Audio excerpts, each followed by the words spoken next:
Hello and welcome to In Business Talks 2. We are excited to welcome you to our bonus episode, The Friday Fix. We are your hosts, Tracy and Ian Earle, founders of In Business, a networking and business support community. And together, we are In Business. Every Friday we will be discussing a business-related subject with either one of our wonderful In Business networking members or a fellow business owner who'll be sharing their advice, thoughts and knowledge on a particular topic. Oh, and make sure you listen to the end of the show to hear our guests tell us about their favourite networking tip. This week's episode is called Be Careful What You Put in Your Suitcase, and our special guest this week is Stephen Spencer of Not Just Travel. Enjoy.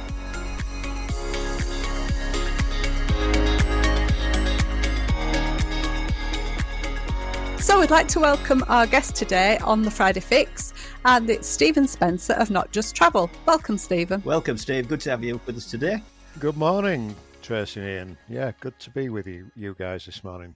Tell us a little bit about what you do. My wife Debbie and I, we are travel franchisees, and our parent company is Not Just Travel, who are based in Bournemouth. We're over 500 now fellow franchisees like ourselves.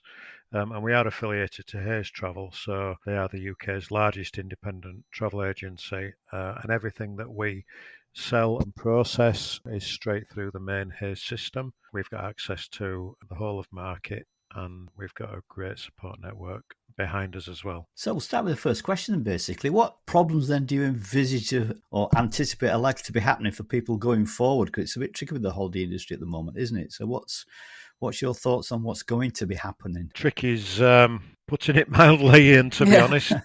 This last 12 months has been, it's been something that we could never have envisaged. Nobody did. And then also we've got the Brexit factor as well in the mix, which has created not problems, but just things that people need to be aware of. So I think the Brexit one is probably the first one to touch on, and that is to make sure that when you do go abroad now into Europe, make sure that you've got 6 months validity on your passport at the date of return. That is now a requirement. It's always been a requirement for most other parts of the world, but it's not been in Europe. So that's one thing that we do stress to customers who are booking. The other thing, the EHIC cards, which were the little blue insurance cards that gave you local cover within Europe, they are no longer being issued. Now, if you do have an EHIC card that's still valid, that will still be honoured. But once it expires, that's it. You won't get another one. But again, what we always stress to customers as well, many people think, oh, I've got an EHIC card, that's okay, I don't need to bother with insurance. That's not the answer. Please always take out adequate travel insurance for your trip. Now, it depends what type of trip you're doing, but what we tend to advise people, if they're travelling several times a year, some people do, you're probably better getting an annual travel insurance policy, because this will provide better value for money. You need to make sure that you're honest with them at the time of taking out the policy. If you've got any underlying conditions or you're on any medications, you need to declare those. Otherwise, if you have an incident and it's related to something you've not declared, you might find yourself not covered. That's applicable with any insurance, I guess. And also, if you're traveling to certain parts of the world where medical treatment is more expensive, such as the USA, the Caribbean, you will need a slightly enhanced policy. So you need to let the provider know where you're planning on going as well, to make sure that the cover that you get is right for you. Finally, on the insurance thing, if you're doing anything hazardous while you're away, I don't know, if you're going whitewater rafting or even if you're just going on a skiing holiday, you need to make them aware of that as well, because that does have different levels of cover and different requirements. So that's the insurance part, really. At the moment, we've got COVID. That's a big issue. That's created untold problems, lots of extra form filling now. We don't know what it's going to look like at the moment. We'll get more clarity next week when the government announce its plans on the 5th of April. That's when the task force, the industry task force, report back and they make the statement. It's likely, though, that going forward you will need to either proof of vaccination or proof of a negative PCR test within 72 hours of departure. These are requirements that were in place last year when the travel corridors were opened up. And we expect that something similar will be introduced again for the new rules when they do come in. So it sounds like it's all going to be fairly tricky for you guys going forward, then, doesn't it? You've a lot of work to do, haven't you? A lot of things to think about, and when you're advising people, I would imagine. Yeah, I mean it's just part of what we do, Ian. To be honest, it's all part of the service. It's all part of the service, and it's an ever changing dynamic at the moment, and that's the thing. We don't know what the rules are going to look like fully until they are, until they do release them. And there's been much speculation in the press about a traffic light system where there'll be green, amber, and red. So countries on the green list will be fairly free to move between. Again, though, probably with proof of a vaccination or a negative test. But they are likely to be countries where, the population is fairly well vaccinated, such as a place like Israel, or where the prevalence of COVID within the population is fairly low. You're on about doing the proof that you've been vaccinated things. Do you think passport, like a proof of vaccination passport or whatever? Do you think that's going to be happening? Do you think people will have to prove that they've had the vaccinations before they'll be allowed to travel? I think it will become a tool that will make it easier. I think if you're not prepared to prove that you've had it, I think you will probably have to prove a negative test. Yeah, because the country that you're travelling to will want to make sure that they're protecting their population. They're not going to want people coming in who are not willing to declare that they're either free of COVID or they've been inoculated against it. So I think it will almost become a tool that we will need to travel with. In some parts of the world now, you've got to prove if you're going that you've got, you've not got yellow fever, that you've got a declaration against yellow fever. Yeah. So it'll probably. So if you've had the vaccine, then there's no reason why you don't want to declare it, is there? Really? No. In my opinion, anyway. No, and I think it will. I think it will open doors for you. I mean, some of the cruise operators.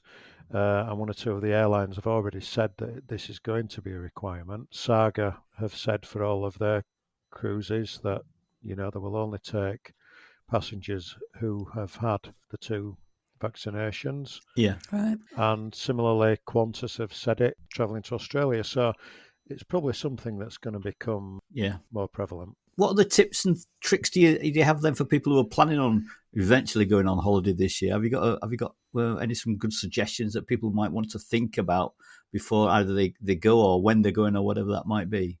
Yeah, I think the key things when you are deciding where you're going, check out the FCDO website, which is the Foreign Commonwealth Development Office website, which is part of the main government website. And that will give you comprehensive, up-to-date information and advice to any given country.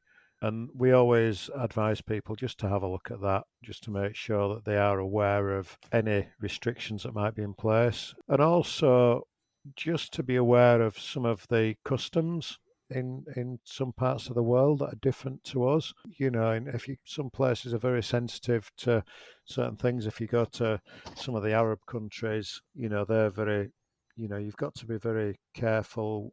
Women have got to dress modestly.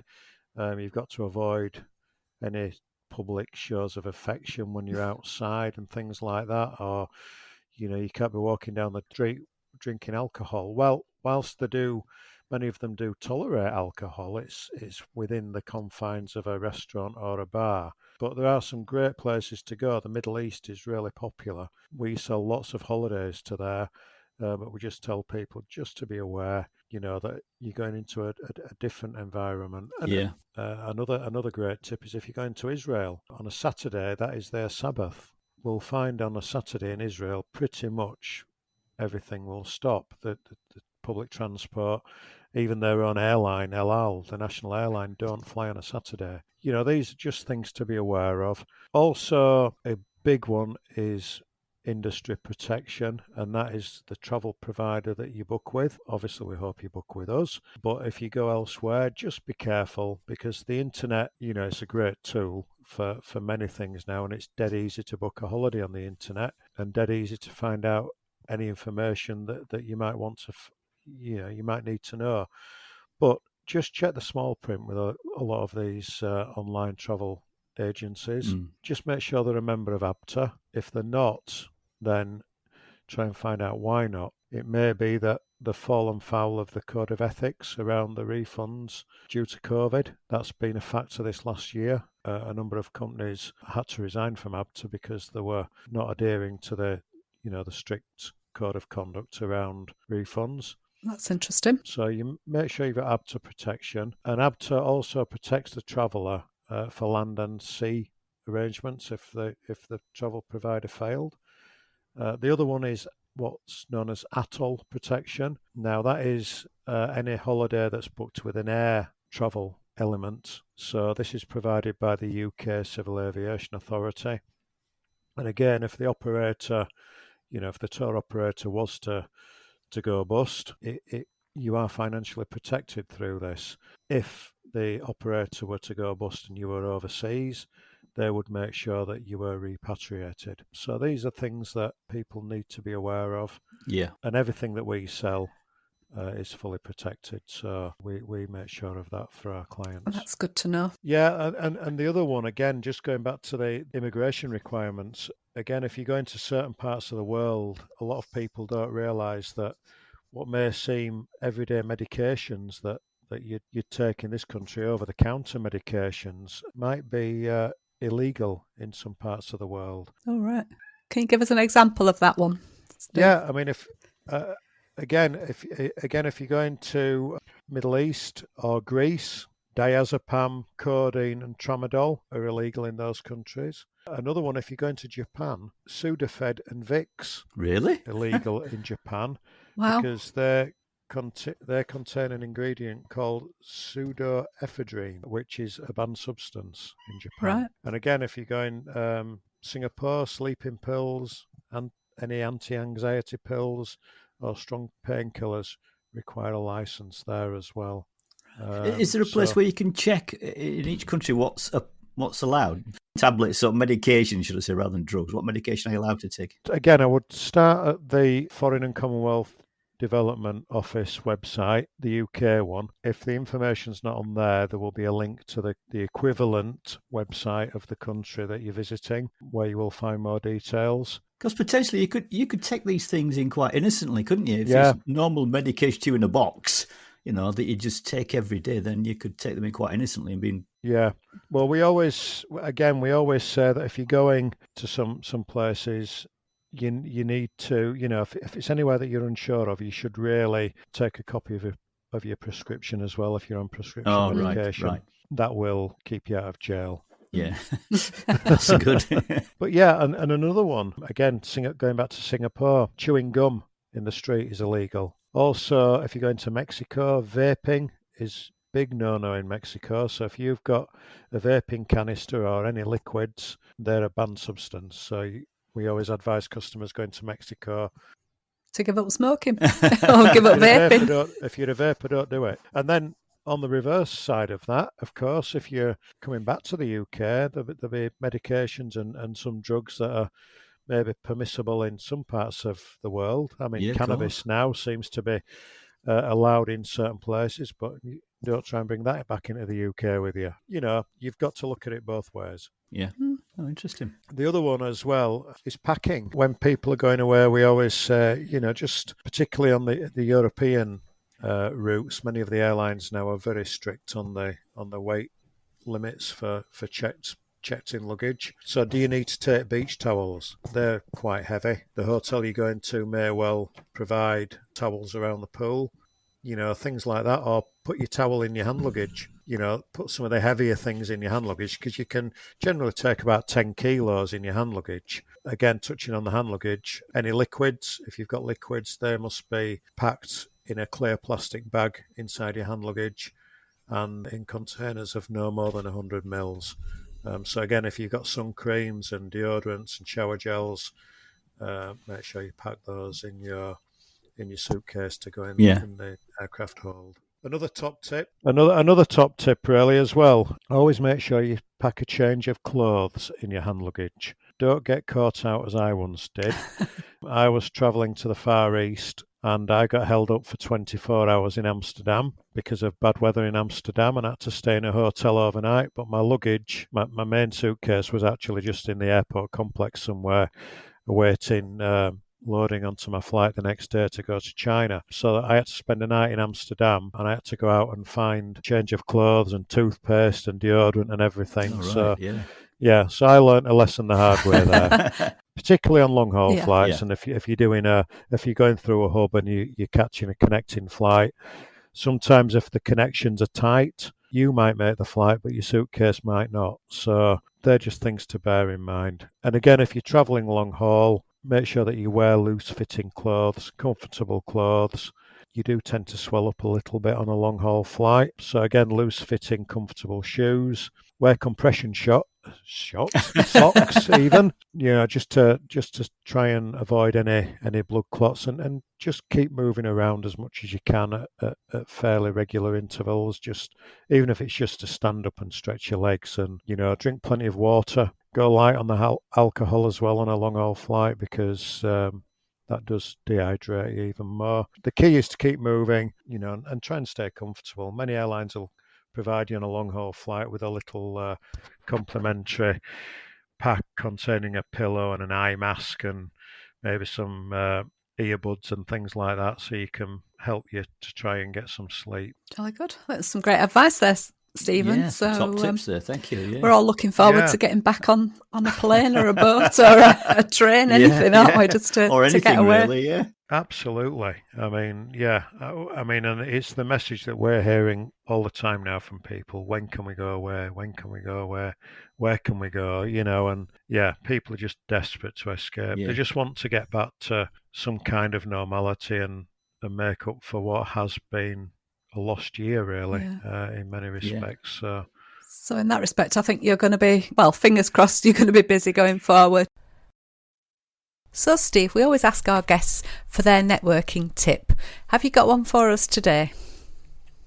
My top tip for networking is simply just to take lots of notes. I try and note down what people are saying as much as I can. It's not always possible, but particularly names. And when it's face-to-face networking, I am terrible with remembering names. So I always write the names down as well of everybody that's present and a little bit about what they're saying.